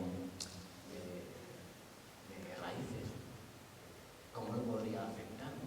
Pero, sin embargo, lo veo todo como que va a llegar un momento que va a ser todo muy claro. Entonces, si no, como bien decíais vosotros, si no empezamos a educar a la gente, no sé, no estoy seguro, o cómo lo veis vosotros. Sí, que insisto que me siento un poco un impostor, ¿no? Porque no me considero un diseñador y a lo mejor hay cosas que no hablamos el mismo lenguaje, porque sí que navegamos ahí entre la artesanía, la producción, no sé, pero estaba intentando equiparar cuestiones que estabais planteando a nuestro proyecto y en cuanto a educar a tu cliente, ¿no? A nosotros nos tiene pasado de hacer diseño, un prototipo, incluso, que todo eso es piensa, materiales, dibuja, te presento, ahora voy a coger una glasilla, voy a patrón, te mido, patrón o hago patrón base, transformo ese patrón para llegar a donde te dije que íbamos a llegar, hago ese modelo en glasilla, te lo pruebo y dices, ya, pero la manga no la quería así porque quiero ahora que salga de aquí. Bueno, vale, pues entonces empezamos otra vez. ¿Qué hago? Te cobro el tema. Entonces ahora vamos a hacer un parón, págame todo el proceso de investigación, de patronaje, de transformación, de no sé qué, de no sé cuánto, y volvemos a empezar. Entonces eso no se entiende, que para enhebrar una máquina tuvimos que tener muchas horas de encanillar y enhebrar máquinas. Yo siempre lo digo, yo cada puntada que dé, la primera puntada, solo con posar así el pie en el pedal, sin ánimo de ser chulo, pero solo con posar así el pie en el pedal ya te tenía que cobrar. Porque para saber que esta máquina lo primero suena cuando tenía que sonar, ya tuve mis horas de experiencia aquí sentado. Y la gente no se da cuenta de que, me imagino que vuestra parte también creativa ocurrirá lo mismo, de que todas esas horas de pensar, llegar y diseñar, las hay que pagar. Porque son parte de nuestro trabajo. El producto final es ya materializar todo lo que llevamos trabajado y todo eso es muy difícil también. Yo entiendo a esos artesanos, ¿no? ¿Que cuánto te cobro? Qué difícil, ¿no? Cobro por horas, te cobro. Y es cuestión de mentes, como tú bien decías.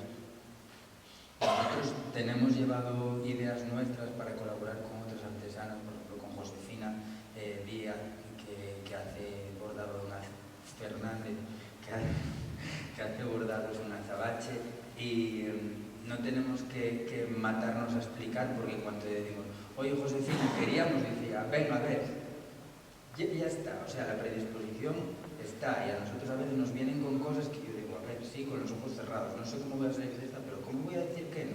¿No? Si te gusta, si la base de la artesanía es que es el trabajo manual y que te gusta desarrollarte con él, ¿no? Entonces, sí es verdad que cuando ya se convierte tienes más trabajo del que quieres y ya pierdes esa ilusión, pues es la pena, ¿no? Que tengas que tocar 20 puertas y que los 20 te digan, me voy a matar ahora a experimentar, a probar si me sale, si no me sale, nada, hombre, que estoy muy a gusto haciendo esto, Entonces es cuestión de mentes al final.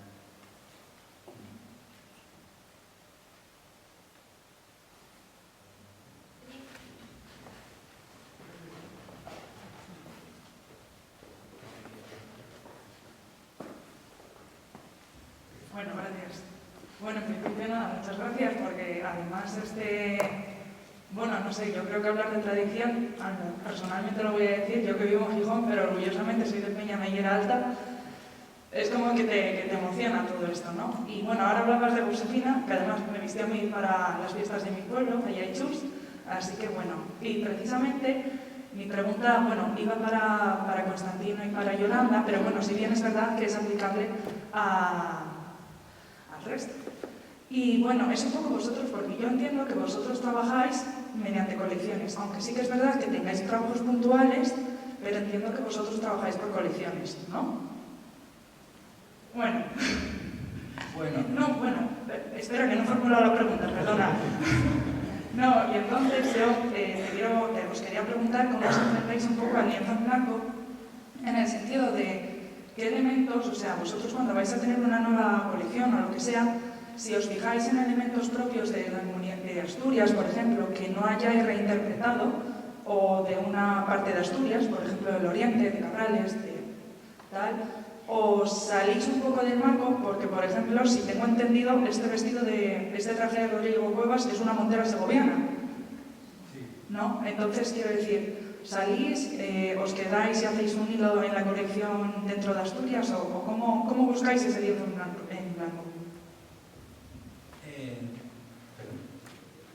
Ya, que sí es verdad que,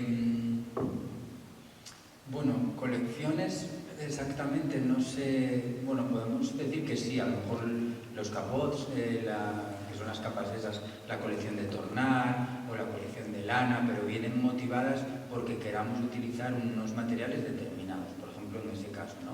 O en las monteras sacamos las primeras y ahora, bueno, podemos variar un poco la forma, los materiales y tal, y pueden considerarse colecciones. Sí, o por ejemplo la de Mahón, que utilizamos el tejido de Mahón como base de toda la colección porque nosotros lo asociábamos con el trabajo del campo, incluso la industrialización. Sí, es verdad que cada zona de Asturias lo identificaba. Unas sudaderas de Mahón, de tejido pues cada zona de Asturias nos llegaban mensajes identificándolo. Meca, estoy como mi abuelo que era minero y me acuerdo perfectamente de ver los monos de un osa colgados de Mahón, cada uno lo llevaba a su territorio. Y luego lo que ocurre respecto a la tradición, que soy yo como el más friki de eso, porque yo sí que empecé a interesarme mucho de chavaluco por la tradición asturiana, por el inventario tradicional, y entonces llegó un momento que fui eso, por aquí, tiro para Peñamellera, bajo un poco para el sur, entonces ya paso a León, entonces luego tiro otro poquitín para acá y paso para Galicia, y entonces fui cada vez adquiriendo un mayor nivel de friquismo, interesándome por más inventarios, hasta que cuando llegué a Extremadura así dije yo, porque no es sano. Entonces, y es muy difícil aislar la tradición, los aderezos de una zona sola. Por ejemplo, ahora mismo acabamos de terminar 3 piezas que son preciosas, como lo último que haces, que siempre es lo más guapo. Son preciosas y entonces tienen una parte muy marcada asturiana, cuando lo ves y dices tú, ostras, aquí hay esto, pero luego tiene que ver con los bordados de lagartera, con bordados carvajalinos, con picaos de manteos zamoranos, entonces es como muy difícil extraer solo lo asturiano de un diseño que hagamos o de una pieza. Y trabajamos eso, trabajamos como piezas por inspiración propia que nos sugieran y nos apetezca hacer. Luego otra línea es por encargo, gente que viene y dice, oye, quiero un traje especial para una boda, ¿no? Pues traje de novia, ceremonia y tal, pues eso sí es alta costura porque lo estamos haciendo para ti, diseñando tal. Y luego todas estas cosas que decimos, queremos que llegar a la gente, nos apetece mucho que la gente, esto está gustando, nos apetece mucho que la gente utilice monteras o que la gente ponga capots. Y entonces tenemos como varios, ¿no? Como esas 3 patas. Se lo expliqué bien, ¿no? Pero más o menos son como esas 3 patas.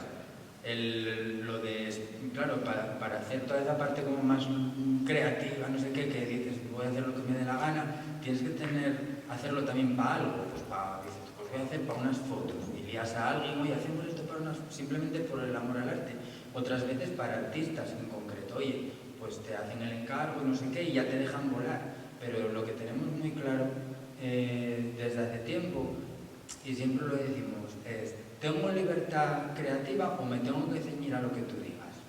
Y entonces al final siempre dicen, no, si venimos a vosotros es para que nos hagáis una propuesta y hagáis lo que a vosotros os apetezca.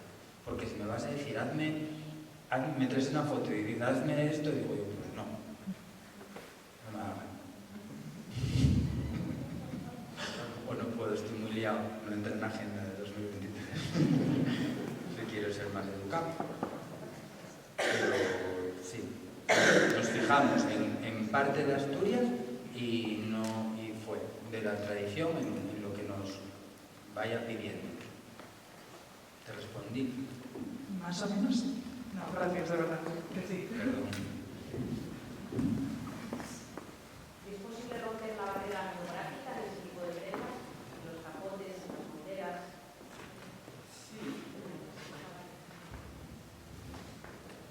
Que las pongan en otros sitios que no sean Asturias.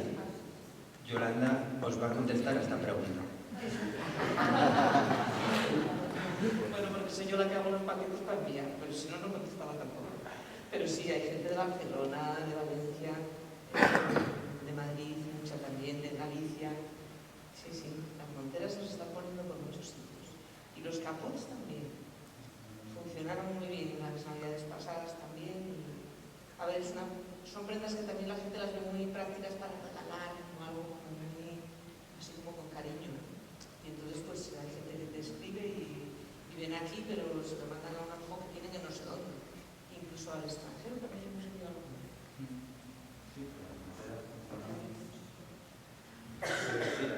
Quería hacer una pregunta sobre tu friquismo, porque yo soy extremeño y has nombrado Extremadura.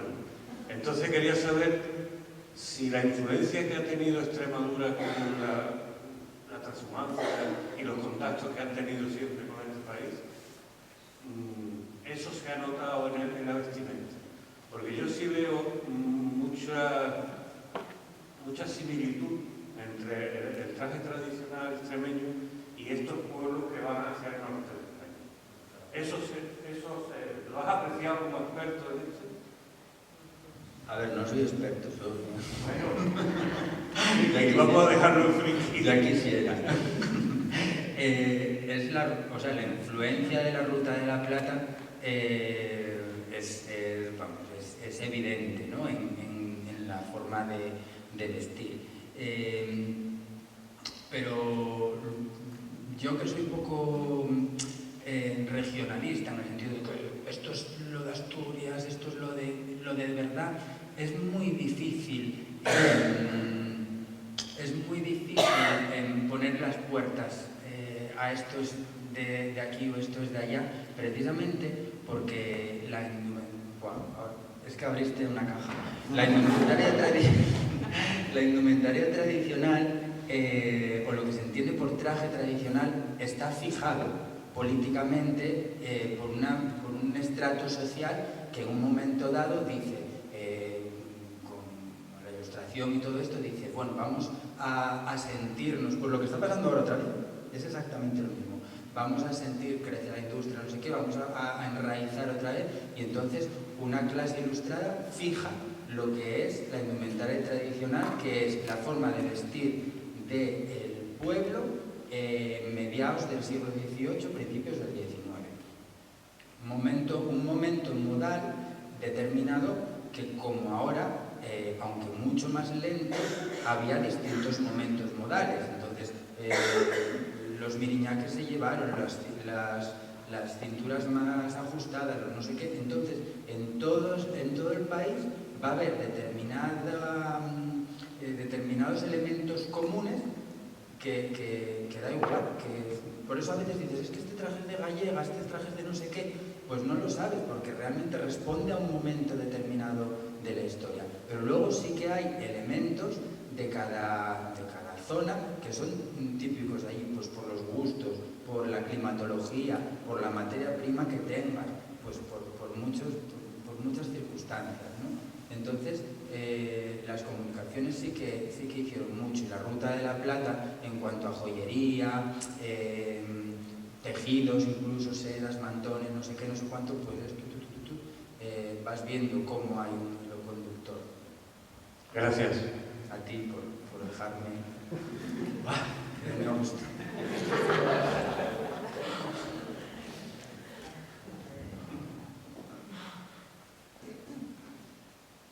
Bueno, no sé cómo vamos de tiempo, si podemos seguir preguntando.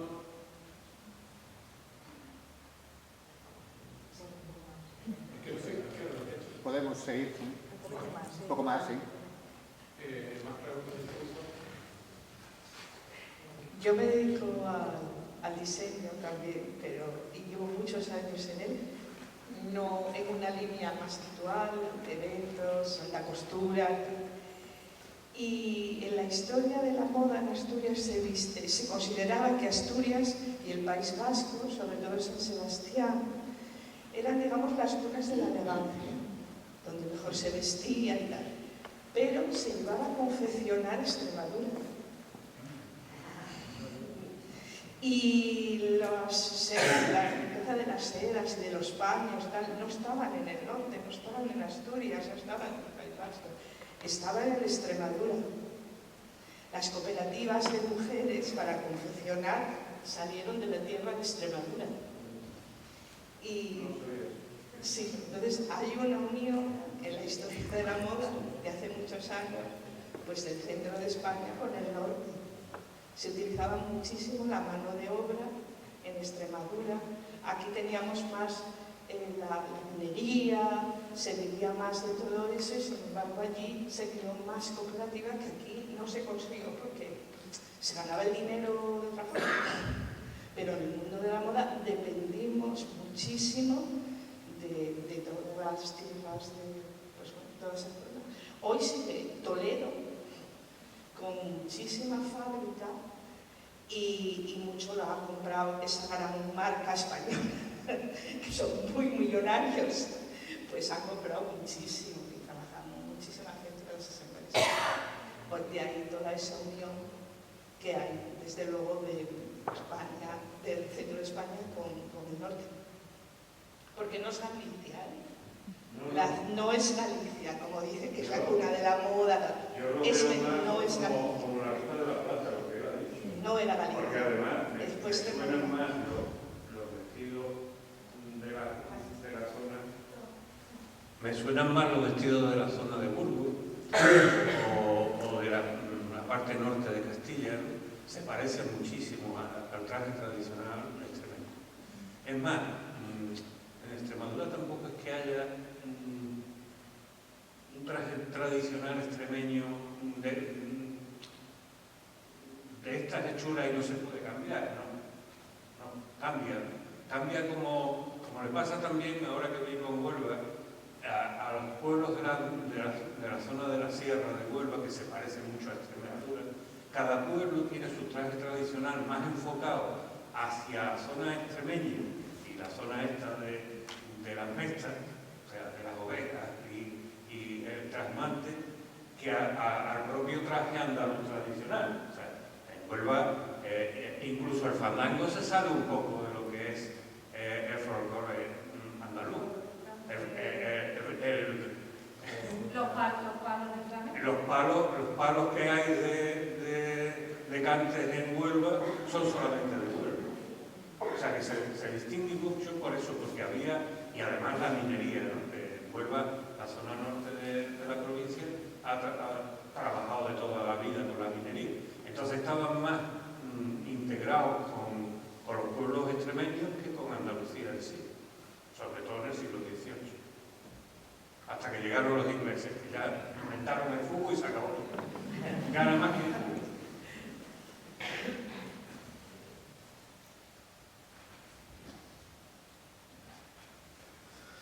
Bueno, yo os voy a trasladar una preocupación que tengo y voy a decir alguna cosa que probablemente haga que de aquí salga directamente a la web. También yo creo que está claro, y recojo en alguno de los comentarios que hacéis, que algunos elementos que entendemos como tradicionales o como identitarios en realidad fueron definidos en algún momento de la historia, haciendo referencia a un pasado, pero reinterpretándolo y dándole un sentido, o a veces incluso queriendo justificar cuestiones políticas o cuestiones sociales que se quieran promover, ¿no? Yo creo que desde el diseño tenemos la oportunidad, como entendemos hoy, de resignificar nuestras identidades y de proyectarlas hacia el futuro, liberándonos de la tradición. También escucho muchas voces que dicen no hay innovación sin tradición. Pero espera, si las tradiciones en algún momento se inventaron, no fueron constructos, ¿por qué no hacerlos nuestros que de alguna forma apoyen y justifiquen nuestros elementos identitarios nuevos o creados, ¿no? ¿Cómo lo veis desde vuestra experiencia profesional?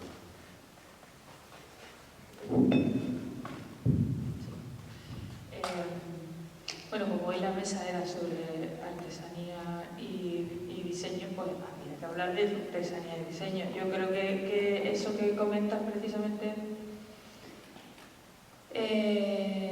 bueno, está en lo que rumiamos. O sea, Es decir, cuando nos enfrentamos a los proyectos, si es el momento de generar un nuevo modelo o tirar de algo, por eso, haciendo una revisión, ese trabajo arqueológico.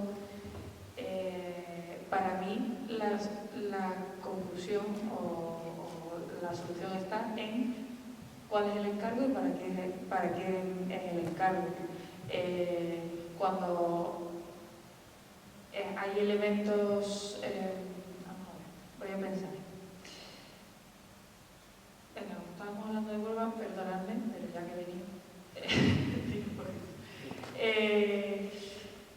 Por ejemplo, pienso en... ¿Alguien ha ido alguna vez a Huelva, ciudad? ¿Sí? Sí, pues tú tienes ahí. Eso no vale.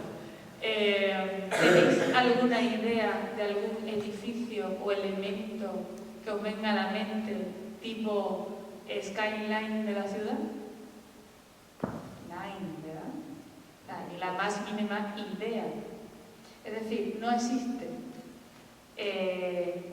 un constructo social sobre qué es Huelva ni cómo es Huelva, más allá de lo geográfico, porque saben que está pasado Sevilla abajo, pegado a Portugal. ¿Vale? Entonces, ¿desde cuándo no vas? Y que no es muy bonita, ¿verdad? Claro, o sea, no, totalmente de acuerdo. Eso es lo que se dice de ella, además, lo cual encima genera conflicto, ¿no? Bueno, pues, ¿qué ocurre? Que ese tipo de encargos, tú dices, ¿para quién? Si le tienes que generar, esto es un caso real, si tienes que generar la marca ciudad de Huelva, ahí tienes que tomar los dos caminos, porque se la tienes que contar y resignificar a los propios ciudadanos para que la valoren, y tienes que generar un nuevo constructo social para la gran mayoría de personas que la desconocen. Es decir, ahí empiezas de cero. Por eso digo que, bueno, lo he puesto de ejemplo porque lo llevo encima, porque es un proyecto reciente que hemos hecho, pero que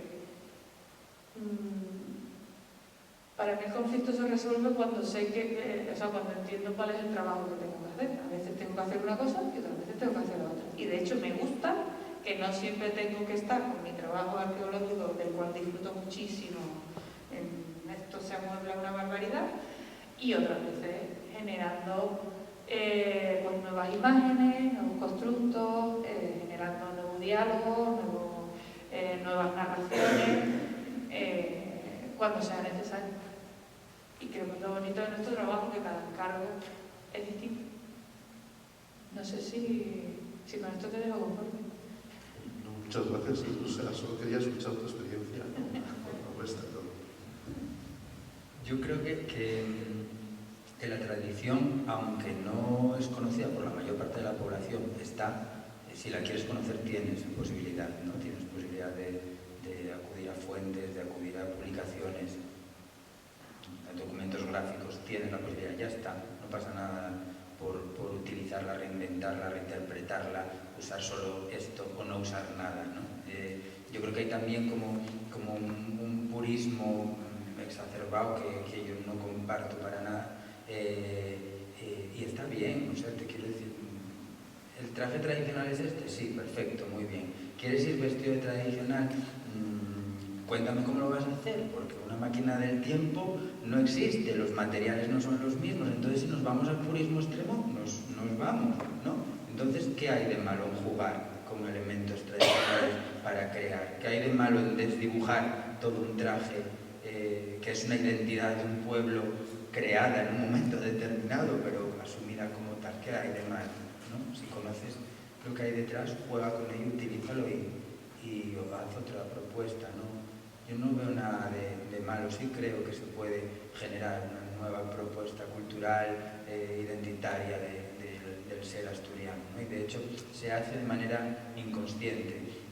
Dentro de aquellas personas que visten más tradicional o que gritan que ellos no tienen nada que ver con esos de la sección femenina porque ellos son los verdaderos asturianos, los que visten con el traje tradicional, pues dentro de esos hay corrientes que se van de manera inconsciente imponiendo, ¿no? Hace los años finales de los 80, principios de los 90, veías todos los trajes grises, marrones y negros, grises, marrones y negros.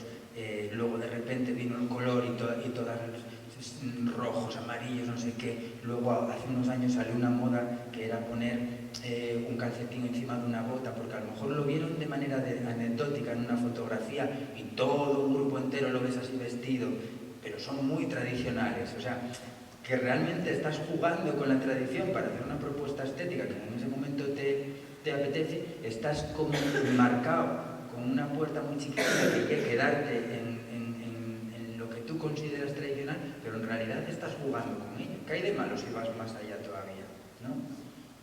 Las Monteras es un ejemplo de ello, ¿no? Juega con materiales, juega con los cortes, no responde estrictamente a un corte tradicional, pero ¿cuántas monteras pasaron por nuestras manos para saber en cuánto difieren?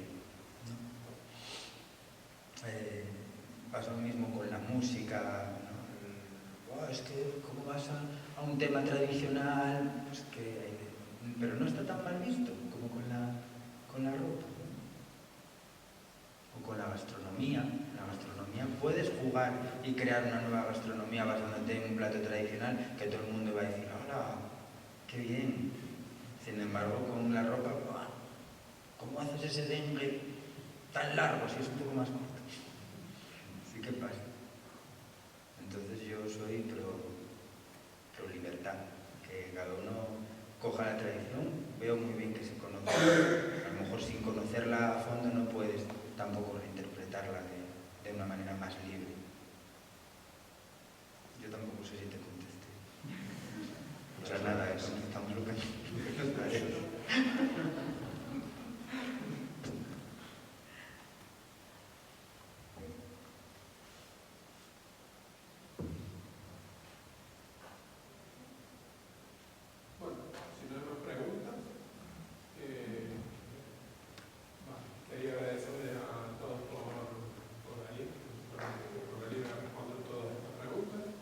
Gracias al resto por venir a acompañarnos en esta última actividad paralela de Frame Design. La muestra está disponible hasta el 18 y aprovechen, avisen a la gente que venga a verla, porque después se va para Madrid y en Madrid no hay que tomarse el albia.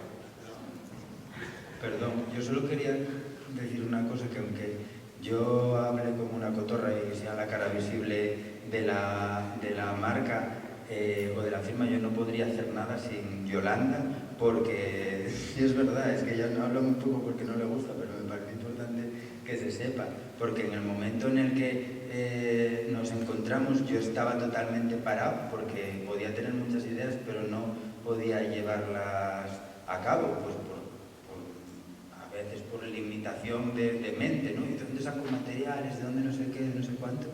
Y Yolanda abrió muchas puertas, y aunque esté tan callada, es una parte muy, muy importante en el proyecto. Quiero decirlo para que quede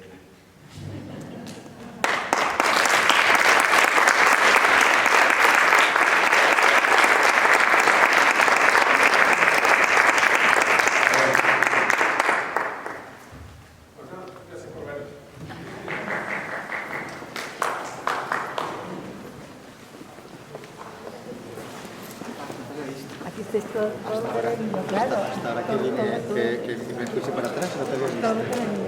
Bueno, sí.